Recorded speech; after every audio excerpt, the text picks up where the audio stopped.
Welcome everybody to a Morningwood podcast. I'm Dom. And I'm Dom. Today it'll just be a solo pod. Dale is sick. He could not have made it today. Also, I don't want to get sick, so I'm not dealing with that. It's gonna be a solo pod today. Should go by smoothly and quickly. So it's gonna be a bit of a shorter pod. So let's just get straight into it. This week we're going to be going over college football, as always, starting off, NFL, fantasy football, and yeah, let's go. So for college football, Miami beat Florida Gators last week. It was a great game. I saw a lot of improvement on defense and in the run game. Our run game was really strong. Same with our defense. I think we played a really good game. I will say this though. Carson Beck, he did not play that good of a game. I think he definitely needs to step it up against not too good of a defense with Florida. So I think the fact that how much he struggled was weird. I mean, their D-line is pretty good, but after that, their secondary and their linebackers aren't really that good. So the fact that he struggled that much, I found a little concerning. But overall, it was a good game. I'm not saying he played terrible. He did make a lot of great plays, but going against a team like Florida and making those mistakes against a defense like that, I don't know. He just had an off game, I think, because he hasn't been like that all year. There was just one game, so we'll see how it goes. Miami has a bye week this week, so get players healthy. We're still waiting on Trader and Lyle to make an appearance, and maybe this bye week gives them a little more extra time, and maybe they'll come for next weekend versus FSU. I know that's going to be a very big topic on the podcast next week, so it's going to be very interesting against the Gators, and hopefully they win this week. I'm assuming they will because of who they're going against. So I'm assuming that they're going to be going in a game undefeated like us. And it's going to be two undefeated teams in the top 10 going against each other. Miami versus FSU, just like how it used to be back in the day. And yeah, it should be a really interesting game. Like I said, we're going to talk more about it. It's going to be a big topic of conversation on next week's pod. Getting into the games this week, for top 25 games are notable games this week. We got number 4 LSU going against number 13 Ole Miss. Ole Miss had a really good win last weekend, beating Tulane. I'm pretty sure it was. We knew Ole Miss was going to win. It was just a matter of how much they were going to win by, and it was a pretty large margin. They beat Tulane. In a pretty good game, but now they're going against number 4 LSU, powerhouse team. Miami jumped them in the rankings, so Miami went from number 5 and now we're number 2. So it's definitely going to be a very interesting game. I'm going for Ole Miss just because of the fact that LSU I find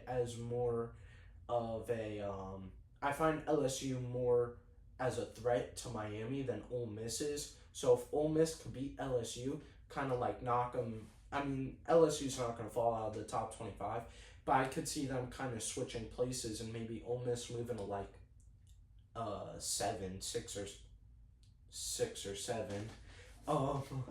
If you know. And then LSU practically doing the same, going up to number 10 or something like that. We'll all have to see how it plays out. If LSU wins, I will be worried because of the fact LSU's a great team. So it's gonna be a really good game. I mean, now knowing that Miami's got a bye week this week, I'm definitely gonna watch this game and see how it goes. Next game we got is number 6 Oregon versus number 3 Penn State, and I'm pretty tapped into college football on TikTok and on Instagram, so I see like different posts that creators make, or different fans of colleges that like I said, fans make. Um, I just really don't understand the hype with Penn State. I don't. They're number 3 in the country, so that's their one thing, right? I just think coming off of the playoffs last year, obviously we knew they were going to be a high rank coming into this year, and being an undefeated team, having the playoff run that they did last year, okay, fine, they could have their high rank. But to have them above teams like LSU, Georgia, Oregon, I mean, even when they were above us, Miami, I mean, I just don't see it. Penn State has practically played nobody yet, and that's why they're undefeated. So I'm very interested to see how they play against Oregon, because now they're playing a team that's first in the top 25, which they haven't done yet. That's number one. Number two, Oregon being a great team last year, like I said, with the playoffs and everything. Seeing how Penn State's going to play against an actual good team like Oregon. So like I said, Oregon's number 6, Penn State's number 3. When it comes to power rankings, I don't see a lot of power coming from Penn State. So them losing this game, I don't see going over well at all. I see this actually, if it were me, I would drop Penn State a significant amount. They're number 3. I could definitely see them falling into like the 15 area because of the teams that they've played, and because the fact that the one time they play a good team or a decently good team, they lose. So, like I said, I could definitely see them dropping when it comes to Oregon. If they win, I see them visibly going, obviously into the top 5. It all depends on what teams win or lose. Because we have three teams going against top 25 teams that are in the top 5. That being number 4 LSU, number 3 Penn State, number 5 Georgia. Those are all top 5 teams going up against other top 25 teams. So, depending who wins these 3 games is going to be very, very telling for how the rest of the season is going to go. Because you're going to find out quick what teams are here because they, deserve to be here, or what teams are here just because they've had an easy schedule so far, and that's why they're undefeated. So like I said, if Oregon wins, I see them going obviously into the top 5. But if Penn State wins, good for them. They prove that they deserve to be here, and that they're beating bad teams, and now they can prove that they could beat a good team too. So it's going to be interesting. Next game we got is number 17 Alabama versus number 5 Georgia. Huge rivalry game we got here. Not an original rivalry, but a rivalry that has been made over the past 6 years, 5 or 6 years, because of these two teams being so good and ending up having to play each other a couple different times. This game is going to be very telling, like I said, for the other games. This game's going to be very telling. Obviously, I know a lot of people are giving criticism to Alabama's coach. because no one's going to be able to fill Nick Saban's shoes, and this guy's he's not doing terrible, but compared to Nick Saban, he's not doing good at all, and Alabama fans, those are one of the most hardcore fan bases in all of college football and all of college sports. And, their fan base, honestly, it's more than some NFL teams, So, obviously, it's if they're gonna be pissed if their coach isn't doing good or their team isn't doing good. Like they're very hardcore about football. In Alabama, it's football, football, football. That's how it is in the South like that. So I see why they're upset. When it comes to Georgia, they still got Kirby Smart there. They're number 5. They're moving up the ranks. They've consistently been moving up the ranks. So, like I said, this is gonna be sort of a rivalry game. I'm gonna give the edge though to Georgia just based off of the fact that Alabama's been struggling and the fact that it's home at Georgia. So I just don't see Alabama winning, and if they do, this is gonna be very surprising. And if Alabama wins, obviously I want Alabama to win, for 3 different reasons. Just based off the fact that Georgia's a top 5, they're top 5 team and they're a threat to Miami. That's number 1. Number 2, if Alabama wins, they move up the ranks, and if they go into the top, if they win this, they'll go into the top 10, I'm sure. I want them to win because they're a weaker team than Georgia, and if Miami plays Alabama, we're definitely winning. Not we definitely have a chance of winning. We're winning. So I want Alabama to beat Georgia. And the third reason, I got someone. One of my best friends. I need Georgia to lose. He's a big Georgia fan, so I'll probably joke around with him about how Georgia's gonna lose, or if they do lose, he's never gonna hear the end of it from me. But especially because Carson Beck, was the quarterback there. So let's get into NFL Week 3 recap from this past week. I got the games pulled up. It's going to be very interesting because me and Dale kind of go back and forth with it. We watch the game, so, going back and forth, like, we'll call out a game, be like, yeah, what do you think about it? Going back and forth. So, like I said, haven't done it this way before, so it's going to be interesting. Yeah, I don't know. Let's see what I could do, see what I could pull out of the hat. First game we got here is Bills Dolphins Thursday Night Football. We know the deal here. What can I say? The Dolphins, honestly, they played a better game than I expected. They 100% played a better game than I expected. I think that the Bills sort of maybe underestimated us going into the game. And that's why I think we were doing so well. I mean, don't get me wrong, we weren't playing perfect by any means, but we definitely played above expectations, I would say. So the fact that we hung in there for so long, I mean, we were in the game for, pretty much the entire game up until the last 8 minutes, 5 minutes of the game. We were in it.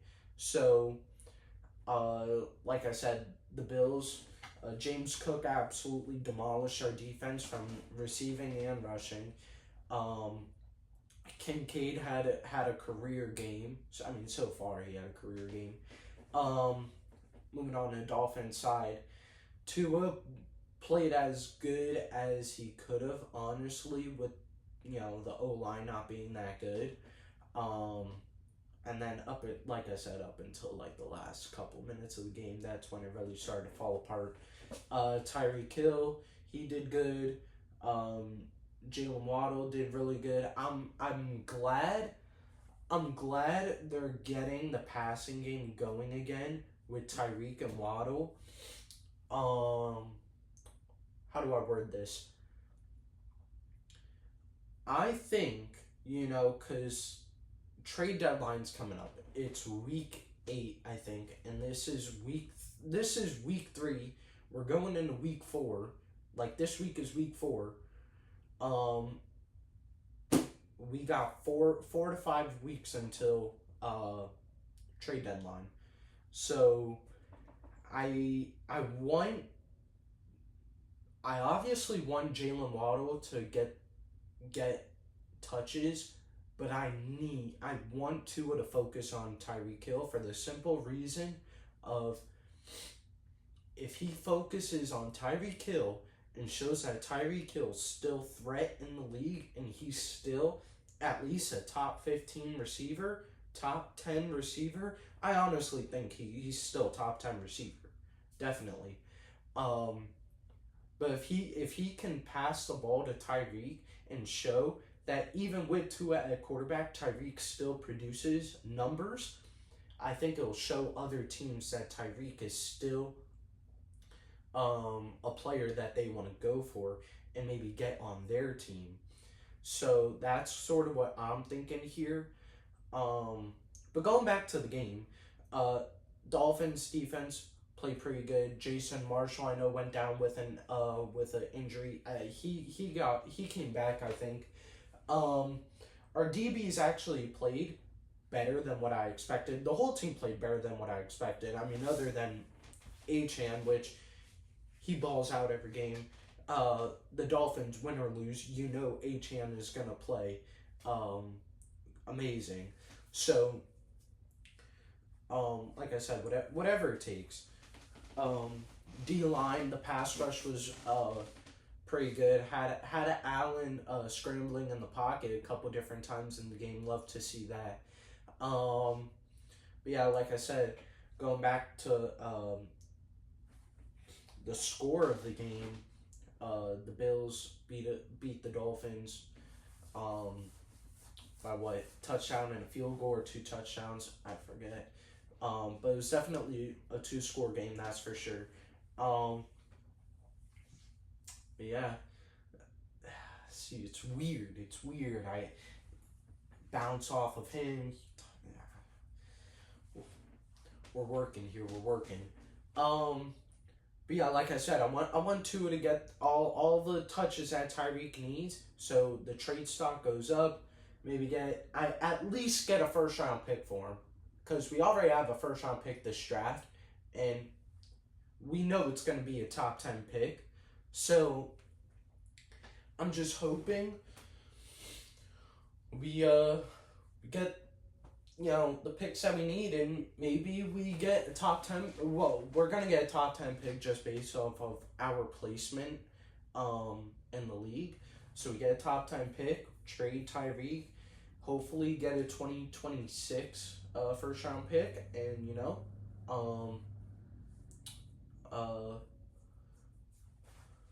hopefully we get 2 first round picks, and let's get a lineman. Let's get a all depends, All I know is that Tua can't be our quarterback next year. I don't even think he's gonna make it to the end of this year. So let's get into next game here.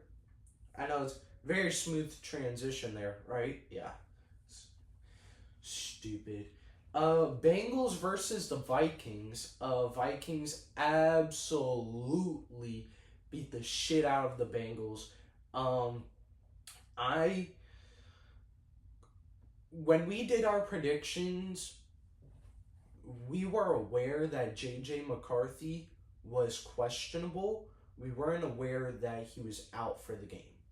So we picked the Bengals to win. Me and him both picked the Bengals to win.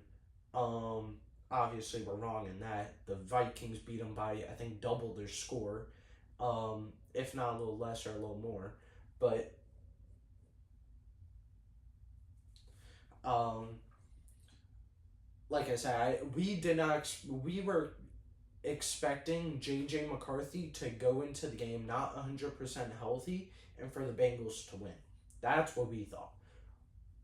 Wrong. Gets ruled out. Carson Wentz is named the starter, right? Before we get into the game, Carson Wentz, you know, my my dad and my brother, they know the joke. Carson Wentz and Matthew Stafford. I'm always like, oh, those two are the goats. They're the greatest quarterbacks of all time. Obviously, they're not. Um, but like those two guys, like those two quarterbacks, like those are my favorite quarterbacks of all time. Carson Wentz and Matthew Stafford. I've been a huge fan of Carson Wentz ever since the Eagles. I was so upset when he got injured and Nick Foles went in and um you know, going back to then, that's almost 10 years ago. Um, that was 2018, so like 7 or 8 years ago. Um, so like I said, I was very happy that Carson Wentz was named the starter. Because then I finally get to see Carson Wentz playing an actual football game instead of preseason. Um, which I never get to do. I never get to see one of my favorite players of all time play in a football game. Um, Current. So it was good to see.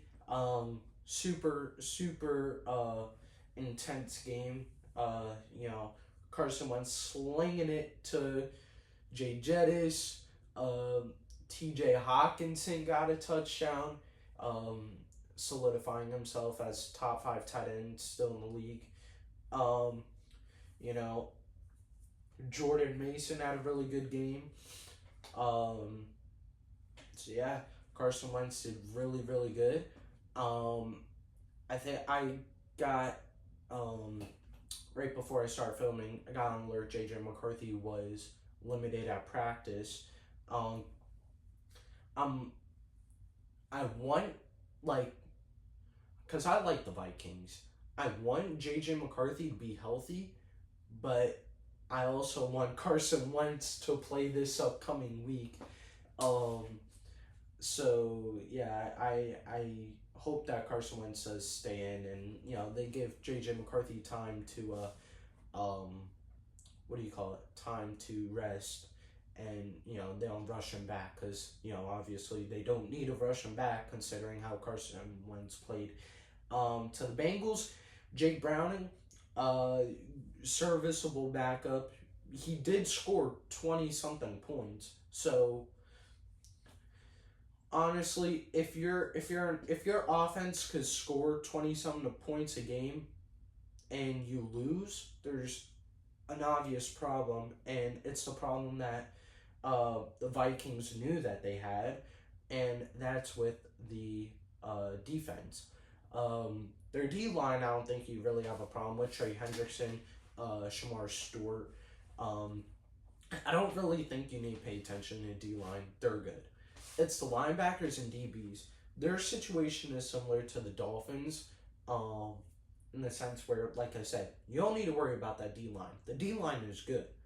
Um, the the linebacker and DB situation is where you really need to focus, and um, yeah, the Bengals proved that they really need to do it. Because if you're letting Carson Wentz do that to you, like I said, Carson Wentz one of my favorite players of all time, but like I said, he hasn't played a NFL regular season football game in 2, 3 years, maybe 4 years since he was on the Colts.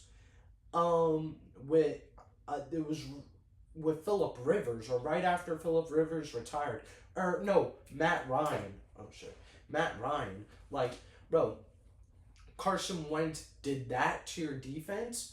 I mean, you've got some serious problems if he's doing that to your defense.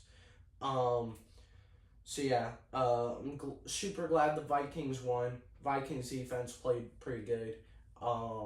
You know, they really couldn't even get rest. They couldn't get off the field because of, Carson Wentz doing, rushing the offense off the field, just slinging the ball. But like I said, the Vikings scored like 40 something points. But that wasn't even all on offense. Isaiah Rodgers had a career game. He had two interceptions, a fumble recovery, and 2 touchdowns, I think. One of the touchdowns was a fumble recovery rushed. He picked the ball up and took it to the house. And then the other touchdown was a pick 6. So he had 1 pick 6, 1 normal interception, and a scoop and scored. Career game. He honestly should just get money just from doing all of that. Or a new contract just from doing that. So yeah, half the score, half the points that the Vikings even scored came from one player. So like I said, Isaiah Rodgers had a career game, the electrifying game. But yeah, let's get into next. We had Steelers beating the Patriots in a really boring game, honestly. Aaron Rodgers doing what Aaron Rodgers does, just slinging the ball. DK Metcalf was where he needed to be. Jalen Warren had an insane hurdle. Drake May didn't look bad against the Steelers defense because the Steelers defense is really good. They're starting to pick it up. TJ Watt's starting to pick it up. But yeah, Drake May didn't look that bad. Ramondre Stevenson looked pitiful. And then Demario Douglas, Kayshon Boutte, they both played pretty good. Like I said, all in all, game was boring. Steelers won, whatever. Next game we had here was the Colts versus the Titans. Yeah, the Colts versus the Titans. I think we all need to come to the conclusion that Daniel Jones might actually win MVP this year. He might actually do it. Danny Dimes, Indiana Jones. Yeah, the Colts are looking like a top 5 team in the league. I personally don't think that they are, but Daniel Jones is literally the second coming of Josh Allen. I know he's been in the league longer than Josh Allen, but like Daniel Jones is literally playing like Josh Allen. Literally, like with the rushing, how big and stocky he is, just running people over, and just the way he's throwing the ball, like they're pretty much the same person at this point. And I'm just in the camp of, I don't know if it's a Linsanity run or if he's had this talent the entire time and he just couldn't prove it because he was either on the Giants or in a really bad system or system not fit for him. So still, like, I'm watching his gameplay. I'm still trying to figure out which one it is. I feel like it's coming up. I feel like there's a game coming up where they're gonna expose him for the real player that he is. And I don't know if it's gonna happen, but I could feel it. I could feel it coming. Like I said, he played amazing. Jonathan Taylor did outstanding, had a couple long runs. Titans, Cam Ward had a pretty ugly interception, I'll say. But I've been saying this for the past couple weeks, even since week 1, even before week 1, that he has no O-line, he has no receivers, and he barely has a defense. His defense is decent at best. Titans fans, don't panic.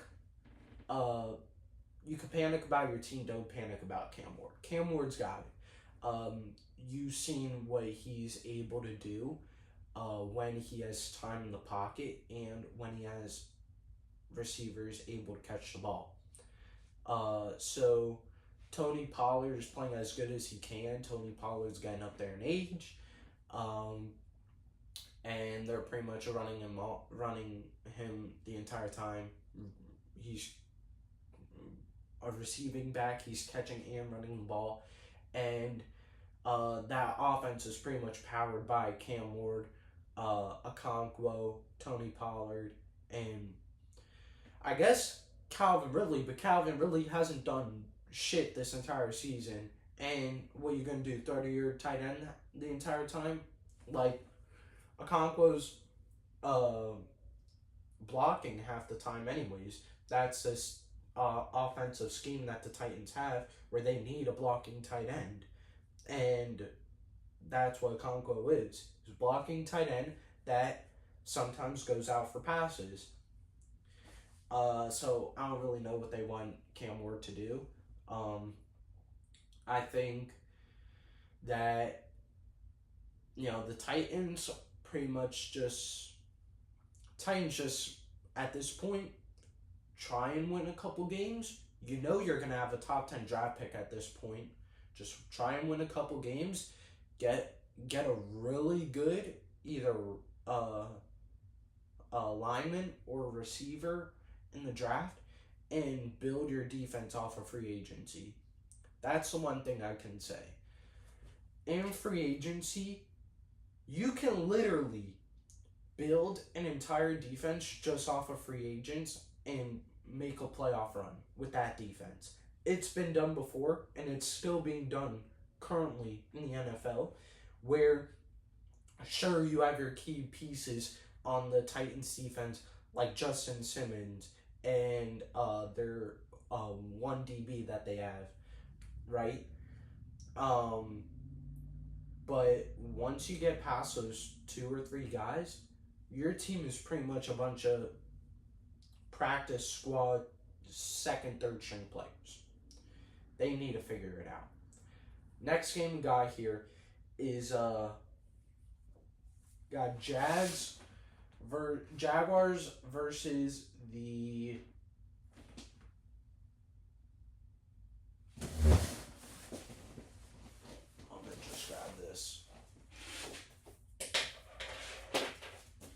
because I don't write down the teams that are playing. I just write down who I pick. I got the Jaguars versus the Texans. Where do I start?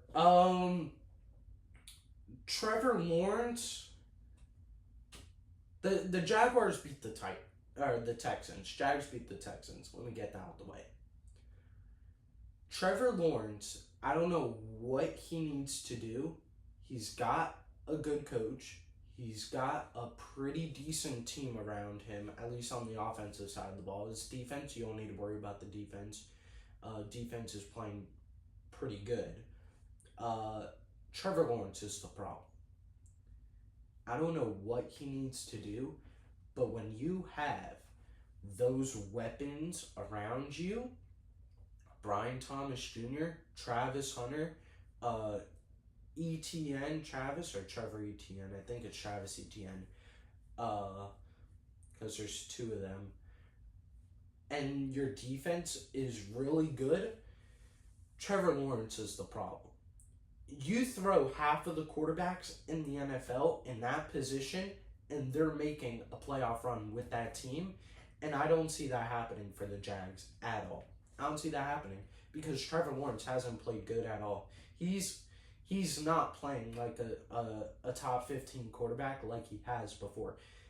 So like I said, I don't know what he needs to do, but he needs to kick it into shape.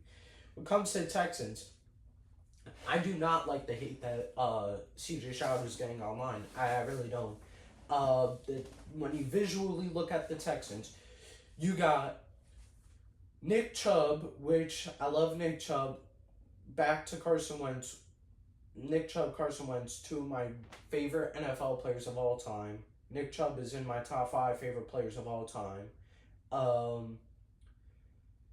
But you can't rely on Nick Chubb to be your starting running back. If Nick Chubb is your starting running back in 2025, you have bigger issues than CJ Stroud, because Nick Chubb is still a serviceable running back.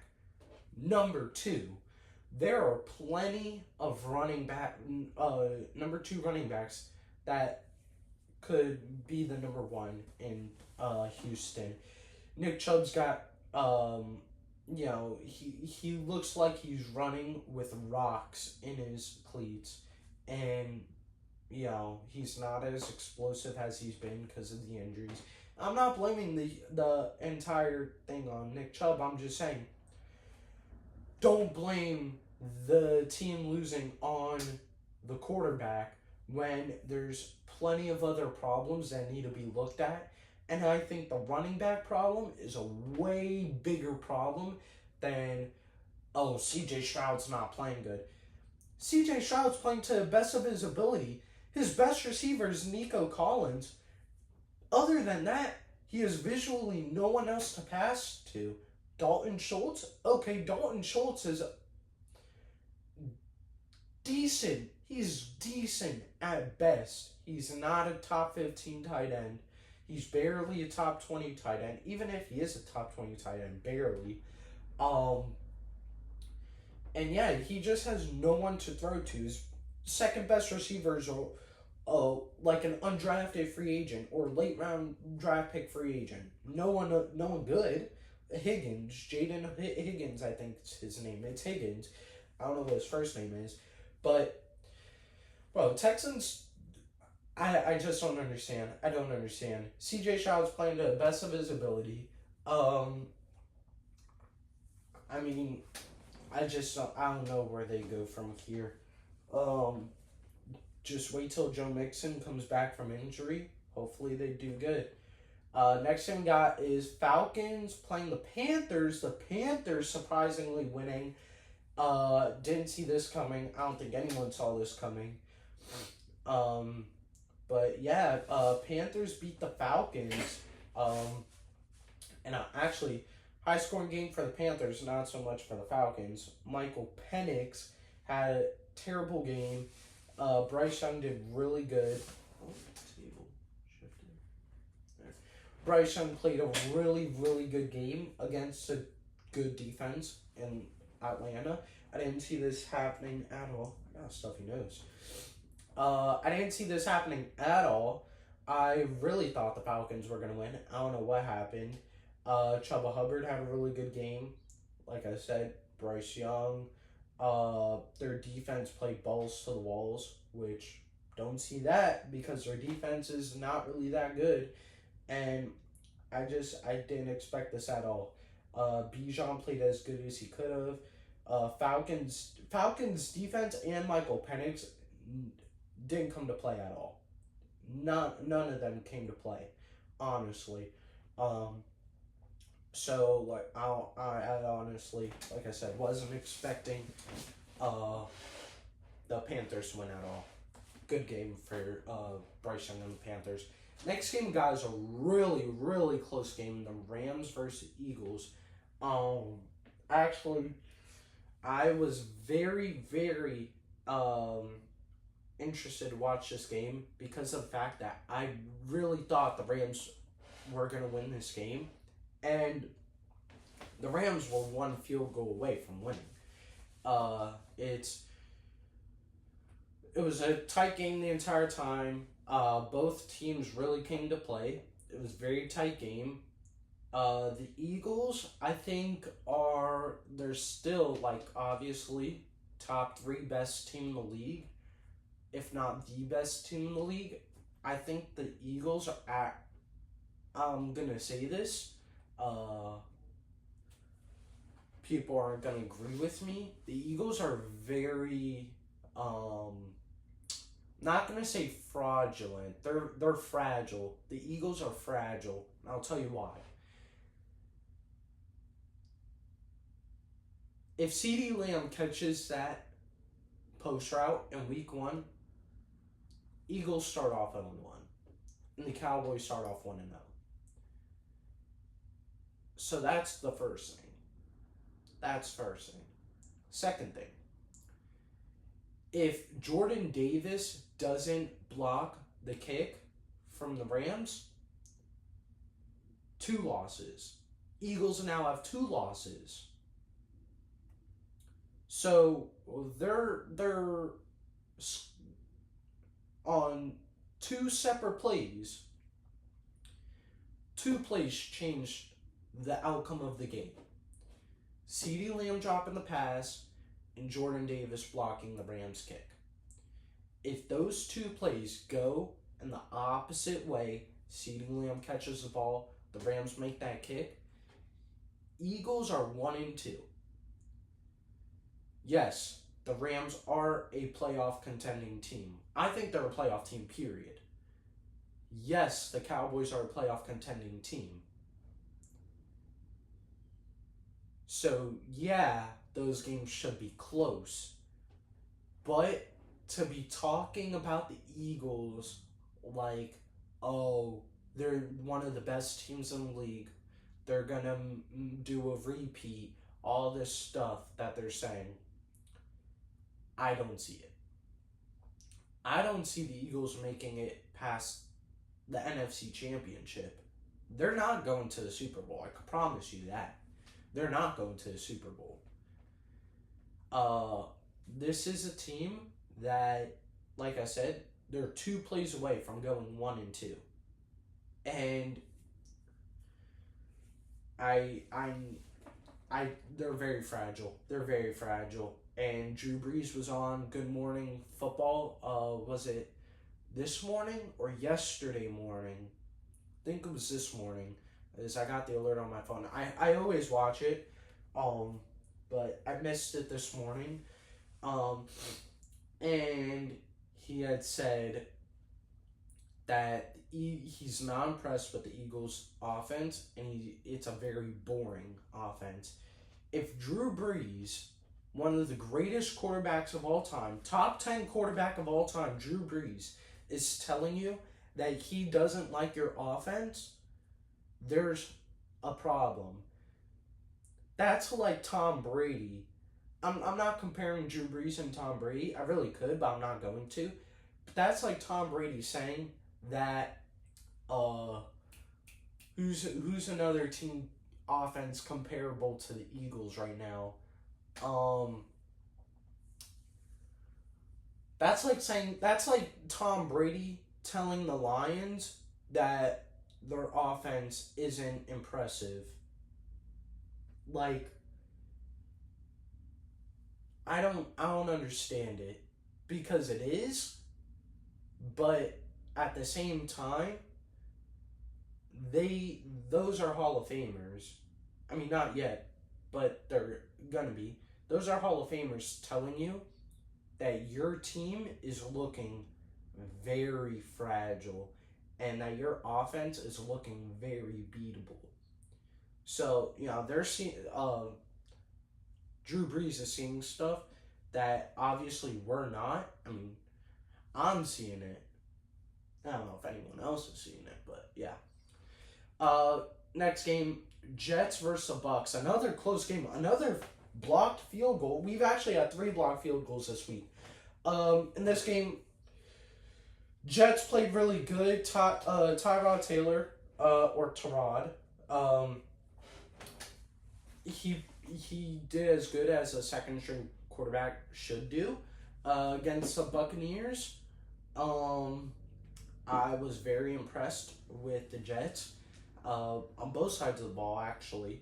I actually think if Garrett Wilson stays in the game and he doesn't get hurt or he doesn't get taken out of the game for a period of time, I actually see this game possibly going the other way.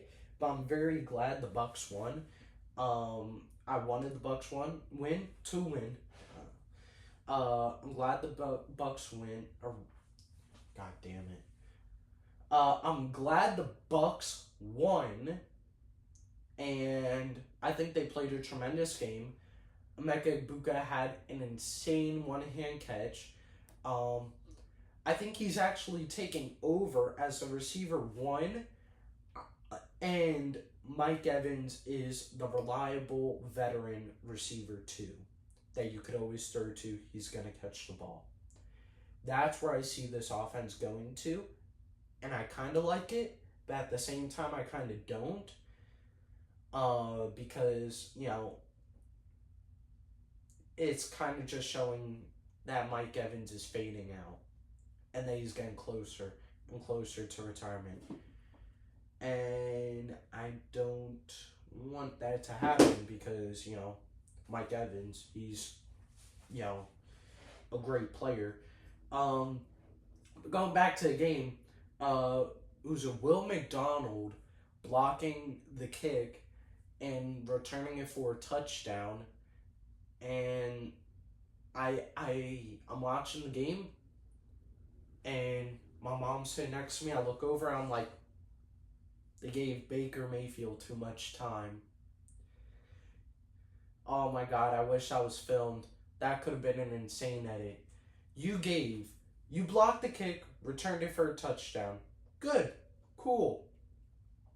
It's like a one point game. I think, yeah, it was like a 1 point game. Jets are winning. For 3 minutes left in the game. I look over, I'm like, they gave Baker too much time. Baker goes out there, 3 minute clock, and he just starts going ham. He starts running the ball. Bucky Irvin's running the ball. Mecca Ibuka with a catch. Mike Evans with a catch. And they scored a touchdown. I forget who scored the touchdown, but they scored a touchdown. They won. Like I said, great game from both teams. And yeah, I hope I hope the Bucks go far. And I hope they win. I hope they win hope they win the Super Bowl this year. I think they will. Hope they will. Let's get into the next game. Raiders versus Commanders. Here we go. This is what I wanted to talk about. The comparisons between Marcus Mariota and Carson Wentz. Going back to the Vikings, talking about Carson Wentz.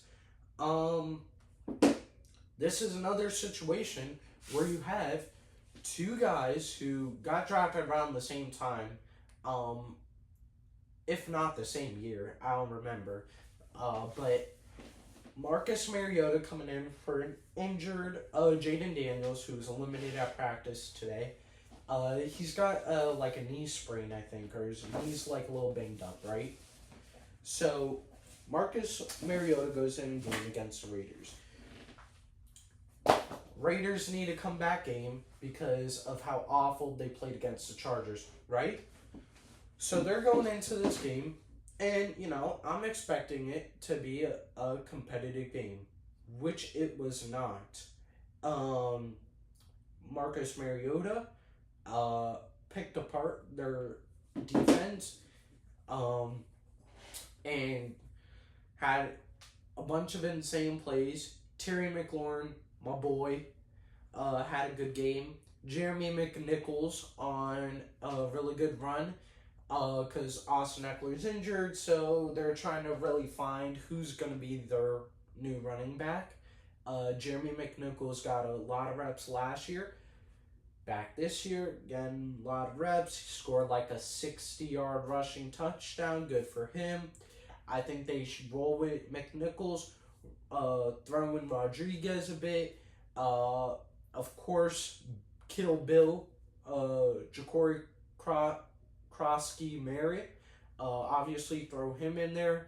I think you got McNichols and Krosky Merritt right there. Those two really good. Then you throw in Rodriguez whenever you want, I guess. But like I said, all around played a really good game. I mean, Commanders were winning so much they started putting in their second string guys, their second team guys. Marcus Mariota stayed in the game. They put Luke McCaffrey, younger brother of Christian McCaffrey, in. He got a touchdown. Deebo Samuel played really good. Had an insane return. Kick return or punt return? I forget. I think it was a kick return. which went like 67 yards. But yeah, all around, Commanders played a really good game. Geno Smith needs to figure his shit out. Once again, I am proven right on what I said about Ashton Genty, overrated. You know, you're a top 10 pick in the draft as a running back, which is very rare unless you have insane talent, which this kid was supposed to have, right? Coming from Boise State, a team that plays generally nobody, and yeah, they thought that this kid was him. He was him in college, playing against, like I said, nobody, because Boise State isn't a good program. They're a D1 program, but they're not a top team ever. And this kid carried their team, and I just don't think he's gonna be an elite running back in the NFL. I don't see it at all. So going back to what I said, Geno Smith really needs to pick it up. Trey Tucker had 3 touchdowns, I think. So yeah, pretty good game from the Raiders. But they still lost. Commanders are them. Commanders Bucks NFC Championship. I'm hoping. Packers Browns. This is 3 games in a row. Bucks, Jets, it's Rams, Eagles, Jets, Bucks, not the Raiders and Commanders, and then Packers Browns. 3 block field goals. Packers. This was way too close of a game than it should be, but the Browns' defensive line, Myles Garrett, along with others, the Browns' defense all around is really good, but that D-line is unstoppable. Derrick Henry had one of his worst games last week against them. Now Josh Jacobs goes against them, and bam, Josh Jacobs' streak ended. He had a streak going on of, I think it was 11 or 12 straight games with a touchdown. Not anymore. He didn't have a touchdown. So, like I said, Browns played really good defensively. Their offense was but, that's going up against Micah Parsons and a really good Packers defense. This game was entirely a defensive game. Both offenses couldn't get anything going. Obviously you got Joe Flacco slinging it to Jerry Jeudy,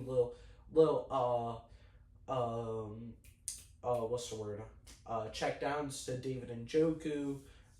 Quinshon Judkins comes in finally. Last week was his first. Was last week his first week, or was this week his first week? I think this week was his first week, and he comes in, plays great. Like I said, both teams' defenses played really good. Packers offense, I get you're going against a good defense, but you're going to see that. You're going to go against a good defense when you're one of the best teams in the league. And if the Packers can't get the ball going against the Browns defense, and you can't score more than, 12 points they had, you've got some issues, because you're going to see better defenses than the Browns. There's not a lot of better defenses than the Browns, but there are better defenses than the Browns. And if you're struggling to put up 2 touchdowns against them, you're in for a long season. That's just it. Because the game was 12-12, or 12 to something, up until the 3rd or the start of the 4th quarter. So I don't know what to say about the Packers. They're just as fragile as the Eagles. And the Browns, like I said, they blocked the kick, ran it back. They didn't get the touchdown, but they, what do you call it? What was I going to say?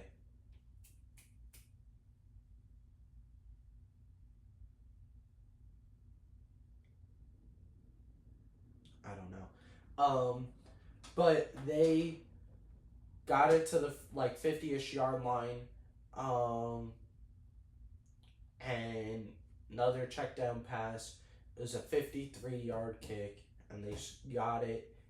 Browns won. Game over. Packers, Eagles, both fraudulent. Next thing, got Browns versus the Chargers. I'm gonna admit, did I pay attention to this game? No. Did I watch this game? Sort of. I know this. I mean, I'll give my 2 cents. I didn't really care to watch this game too much. Quentin Johnson. I know he got hurt in the first couple minutes of the game.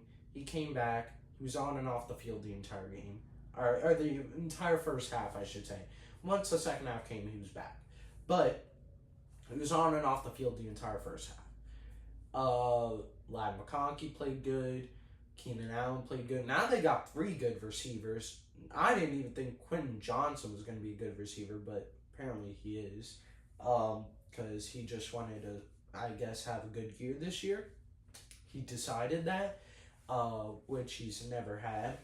I think he has more receiving yards in the first 3 games of the season than he did half the season last year. So that's an interesting stat that I think I saw. Marion Hampton, once again, I don't know what it is with these running backs. The best running back so far out of this draft class is a guy who has only played 1 game and was, what do you call it? On abuse charges. Quinshon Judkins is the best running back out of this entire draft class. And I mean, I'm not going to say he's actually, let me stop, because he's not the best. Well, he might be, but he's not currently the best. I'd probably give the best to Ollie Gordon, because Ollie Gordon's him. But Ollie Gordon, Quinshon Judkins, I'm sure I'm missing one, but god damn, who would have thought that those 2 would be the best running backs out of this draft class so far? It's not Ashton Denty, and it's not Marion Hampton, who were the top 2 running backs going into the draft. So that just goes back to what I've always said. Running backs are the most replaceable position in any league, college football, NFL, wherever you are. Running backs are the most replaceable position in football. You could pull up a practice squad running back and he could put up 70 yards for you in 1 game. I don't care. We've seen that plenty of times. Every single year it happens where a running back gets injured or doesn't produce, and they pull someone, 2nd or 3rd string guy, and he makes plays. We literally easily just seen it with Austin Eckler. Austin Eckler gets injured. What happens?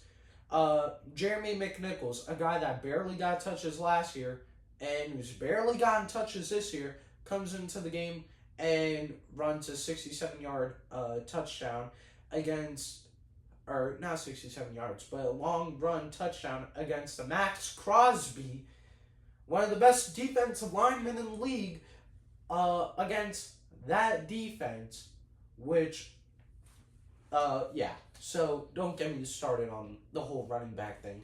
It's an absurd amount of money to be paying Saquon Barkley, because he's 1 injury away from, all that money going to waste.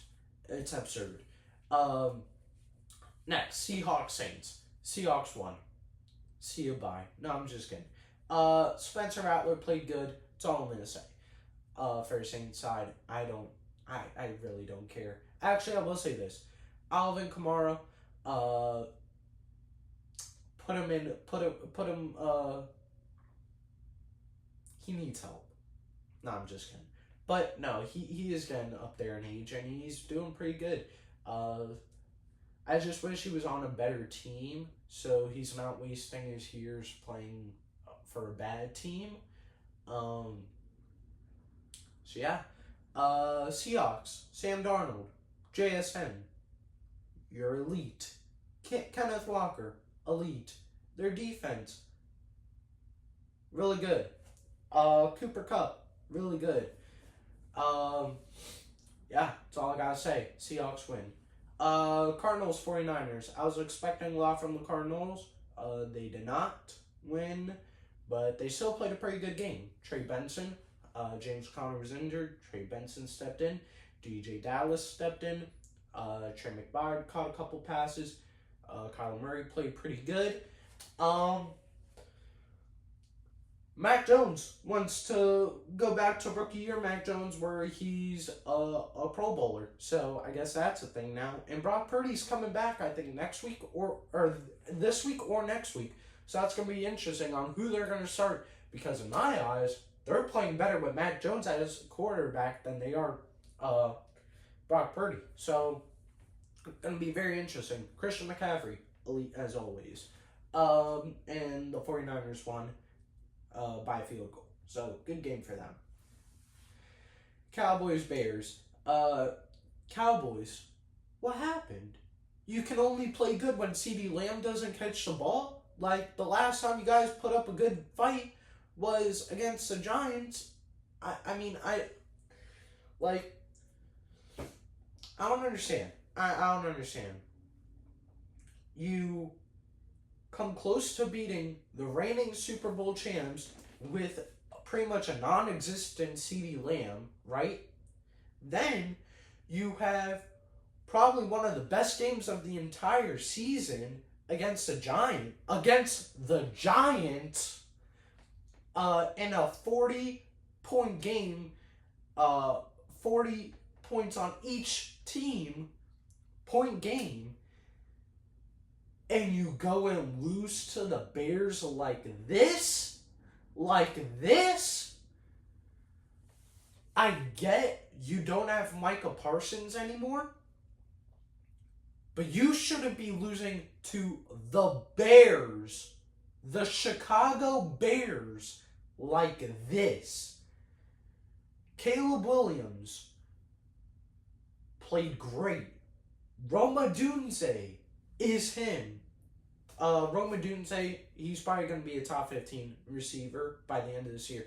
He's a number two in stats. Technically, he's the second best receiver in the NFL. Based off of stats, he's the second best receiver in the NFL.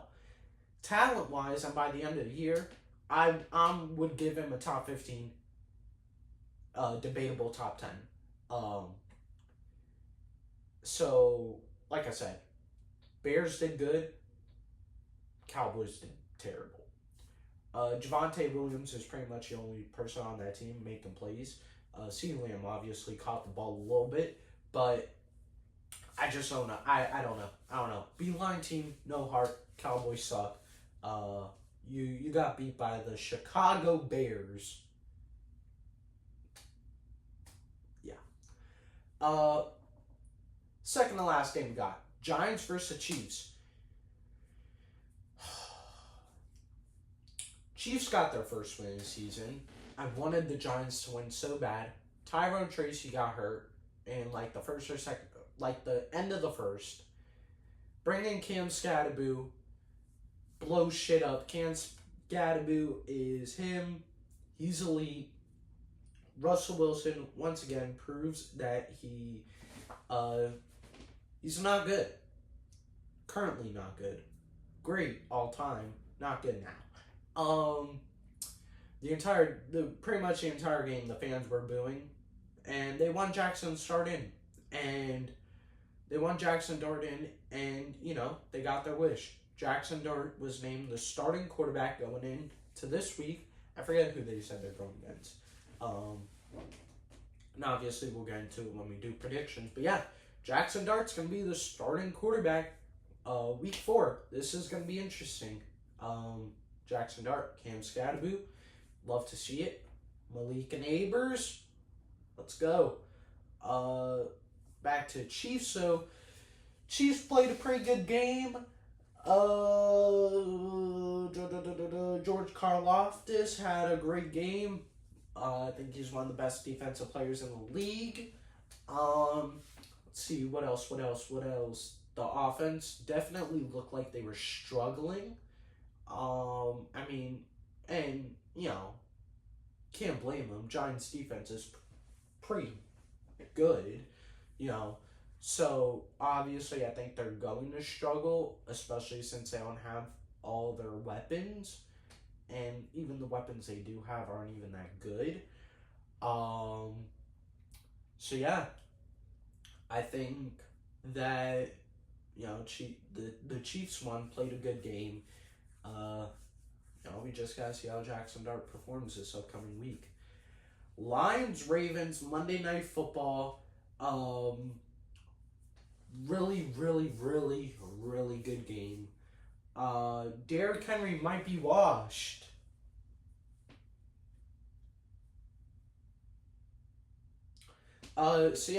Derrick Henry. He played a pretty decent game up until the fact where he fumbled the ball and pretty much lost the Ravens' hope in winning the game. He didn't lose the Ravens the game. The Ravens lost the Ravens the game. By him fumbling the ball, gave the Lions the win, though. Because they were driving downfield, hoping to make it a closer game than it was. And, I believe that they would have scored. But, he fumbled. Aiden Hutchinson punched the ball out. And, shit happens. Lions played a great game. David Montgomery's looking better than Jahmyr Gibbs right now. So I don't really know how to feel about that.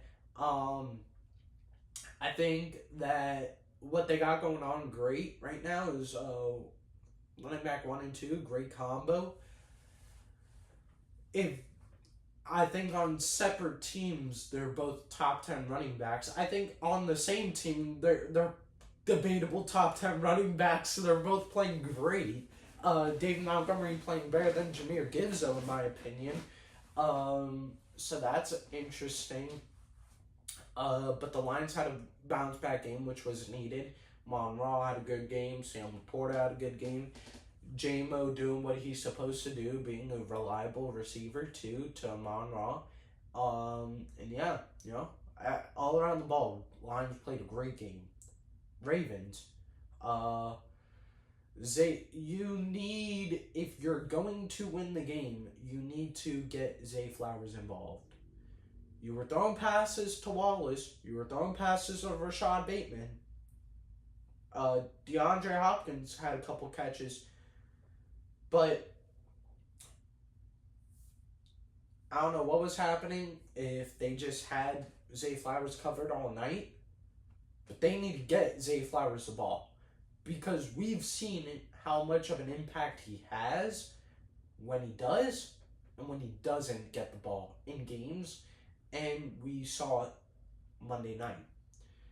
So, like I said, get Zay Flowers the ball, and you have a shot in winning the game. Yeah, you had a shot in winning the game even without him getting the ball, but you have a better chance of winning the game when he's involved. So, yeah. That pretty much does it for Week 3 NFL recap. Let's get into Week 4 NFL predictions. Let's go here.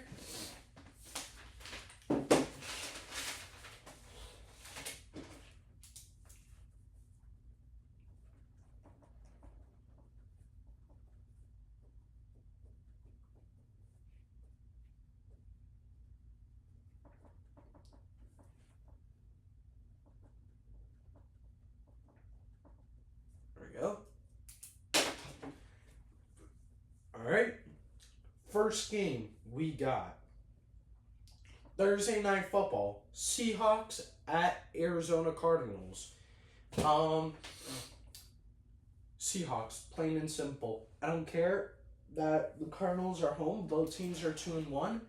Um, Seahawks are a playoff contending team. I think they will make the playoffs, and I don't see the same for the Cardinals. Cardinals really need to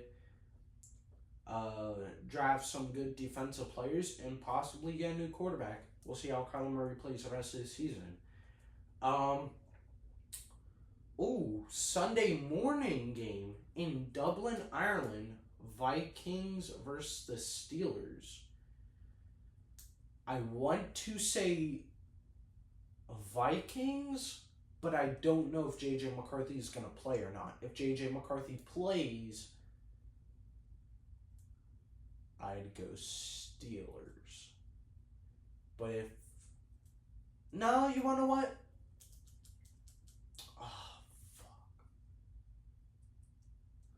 I'm gonna go Vikings. I believe that the Vikings will win. I'm hoping they win. I'm gonna get Dale's predictions out there. I'll do the normal posts on TikTok, Instagram. I'll get his predictions out there. I probably should. Never mind. 1 p.m. game Sunday. Chargers Giants. Jackson Dart's first start. I'm upset it's against the Chargers, a really good team. It's going to be a huge test for him. This is going to be interesting. I don't know if the Chargers are going to be able to game plan for Jackson Dart.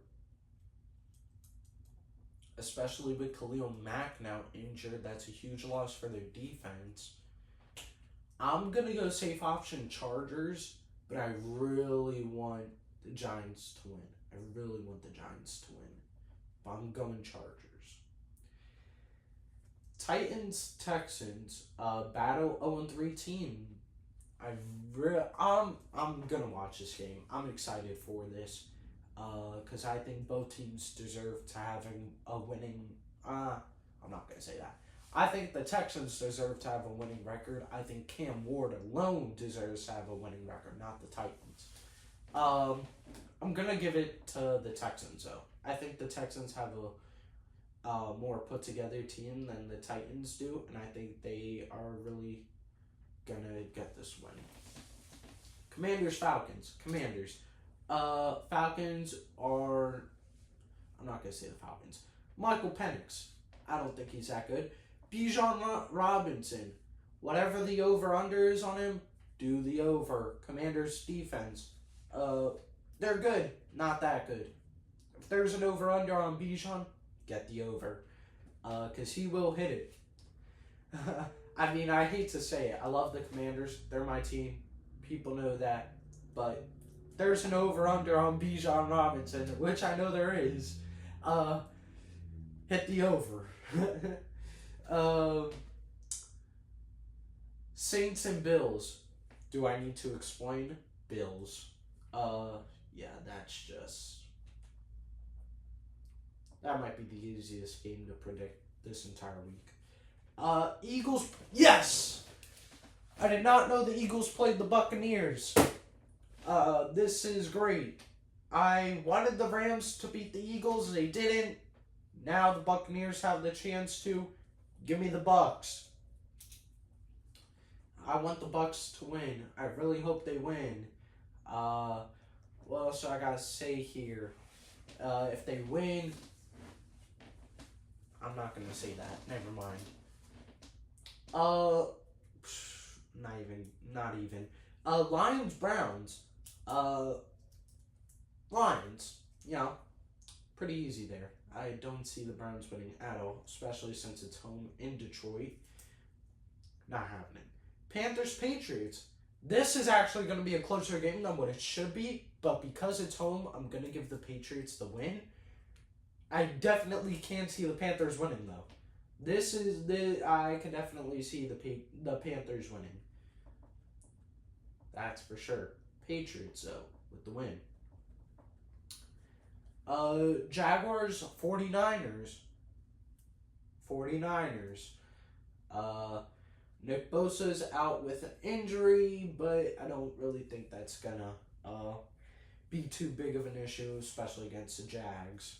Jags are gonna lose either way. Rams, Colts. Ooh. Hold on now. Let me think about this. Hold on. I want to go Rams because it's the Rams. I like the Rams. I did say the Colts were going to have a game coming up that I think was going to really put them to the test.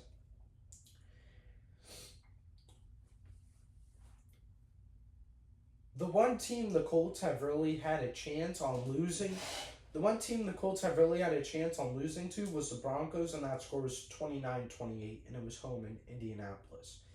Now they're going against a mad Rams team in Los Angeles. This is the game where it happens. Colts are a really good team. But, well, actually, I'm not going to say they're a really good team. They're a good team. Not as good as the Rams. Give me the Rams here. And if the Colts beat the Rams, Colts are a really good team. I'm wrong. Yeah. God, I really hope the Rams win. Especially at home. If the Colts beat them in Los Angeles, that's not good. Ravens, Chiefs. Ravens are going to win. They're going to be pissed. Take the anger out on the Chiefs. Chiefs still don't have, their people. What am I talking about? Yeah, Ravens win.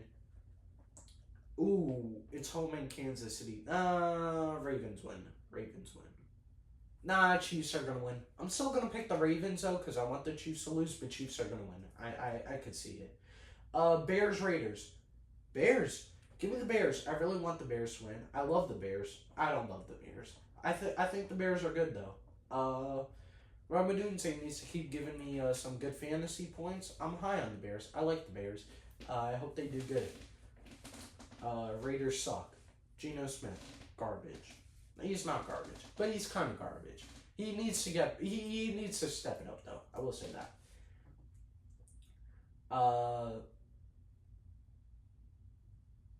Actually, one more thing about that game. Ashton Genty. This is the game where you need to go off. The Bears' D-line is not that good. And their linebackers aren't that good. They're good. Not that good, though. If you're going to go off, this is the game to go off. Against a team that's not that good. If he doesn't go off in this game, all hope is lost. That's my opinion. Packers, Cowboys. And it's home in Dallas.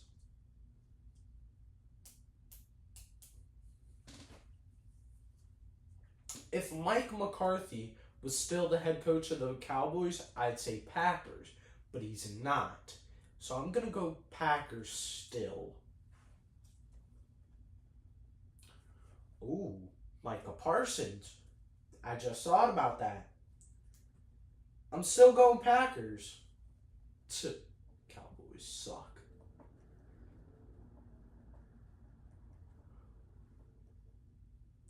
Oh, it's home in Dallas. That's right. Still going Packers. Cowboys suck. Dolphins, Jets.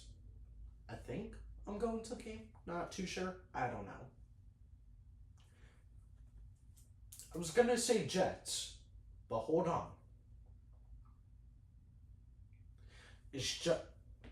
Justin Fields has a concussion. Will he be back? Hold on. No, because Tyrod Taylor is the Jets quarterback, and if you're a Dolphins fan, you know the damage Tyrod Taylor could do to you. Because he was on the Bills, and every time we played them, we sucked. That was the great years of like 2015 to like 2017 was when that was going on. Yeah. The Dolphins know how good Tyrod Taylor is against us. We know. Uh, God, I mean, ooh. I want the Dolphins. I'm going to the game. I as a fan, I want the Dolphins to win. As a fan as well, I want the Dolphins to lose. I just want us to keep losing, get a good draft pick. But I'm gonna go. Predictions wise, I'm gonna go Jets. I want the Dolphins to win though, but I also don't want them to win. I don't know. I'm just going Jets because they're probably gonna win. Tyrod Taylor's elite every time he goes against the Dolphins. That's just the case. It's always going to be that way. Bengals, Broncos, home in Colorado. I'll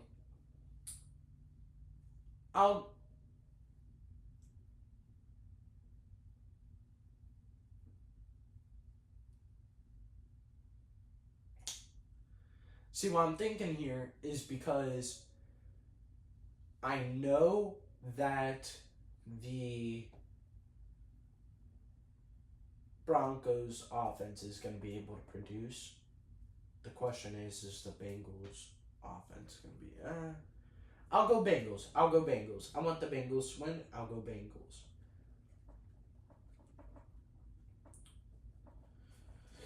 That's week 4 NFL predictions.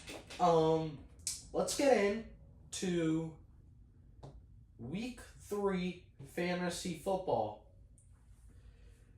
If you might remember, me and Dale made a little bet on who would win because we played each other, right? $10 bet. Going into Monday Night Football, Dale was beating me by 15 points-ish. What was I going to say? Oh, yeah. So, going into Monday Night Football, Dale was beating me by 15 points, but because Jahmyr Gibbs did so good, got me back in the game, and because Zay Flowers practically didn't do anything, he put up like 2 points, I won. So yeah. Jahmyr Gibbs, you're him. Starting fantasy running back, of course. So yeah, good on Jahmyr Gibbs. Honestly, I don't know how my fantasy team lost that one game. Like, here's my team. Like, I've said this before, but my team is literally the NFC All-Stars. Baker Mayfield, Jahmyr Gibbs, Javonte Williams, Malik Neighbors, Rome Odunze. But Brock Bowers is in the AFC, but other than that, Bucky Irving, Vikings defense, Harrison Butker at kicker. That's my starting lineup. How did I lose? I don't know. Actually, I do know. Because Malik Neighbors only put up 2 points. But regardless, I'm never losing a game again. I beat Dale. Dale owes me $10. Bing, bob, boom. So yeah. I picked up, let's see, what was the transaction that was made? Let's see.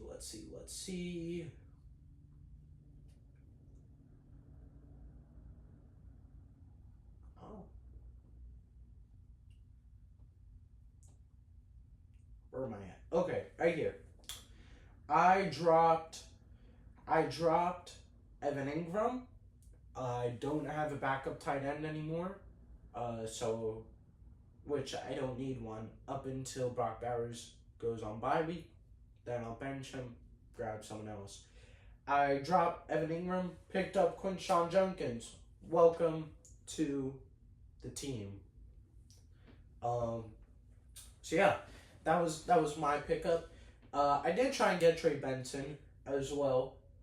Someone else got him before me. So I'm not too happy about that. But yeah, so this week we are slated to lose.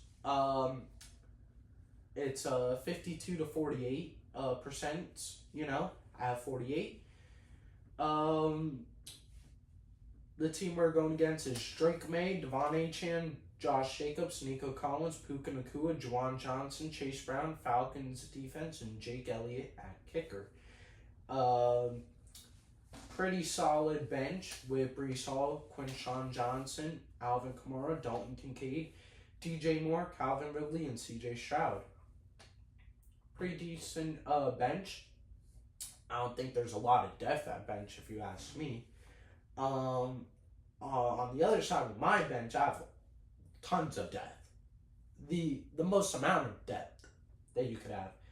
Jared Goff as my second string quarterback, Tyreek Hill, Chuba Hubbard, Quinshon Judkins, Jacoby Myers, Deebo Samuel, and Jameson Williams. So yeah, that's what my bench is looking like. Now updated because I got Quinshon Judkins. So yeah, I see myself winning this week. I hope I do. News though, Malik Neighbors back hurting. He did not participate in practice, but he will play week 4, does say. So that's good. So yeah, that's fantasy football recap. Yeah, I think that's it. It's been a kind of weird podcast. I've been kind of pretty much just talking to myself in a room. No one else here. Kind of weird. But I do it all the time. Anyways, good podcast. Short podcast. I said it was going to be short. It's not a short podcast, but shorter than normal. But yeah, shit. Fuck, he's supposed to say something. He's not saying anything. He's not there. But, good podcast. I think it went well. Let me know how I did. I don't know. Yeah, that's pretty much it. I know it's a little weird, seeing the rest of the room, because he usually stops at, like the half of the Panthers poster. Now you get to see the Heat, and then you get to see the Marlins shit now here. Which it's been up, you just haven't been able to see it, because, the camera angle's different, Yeah. Pretty much it for the podcast. Yeah, like, comment, share, subscribe.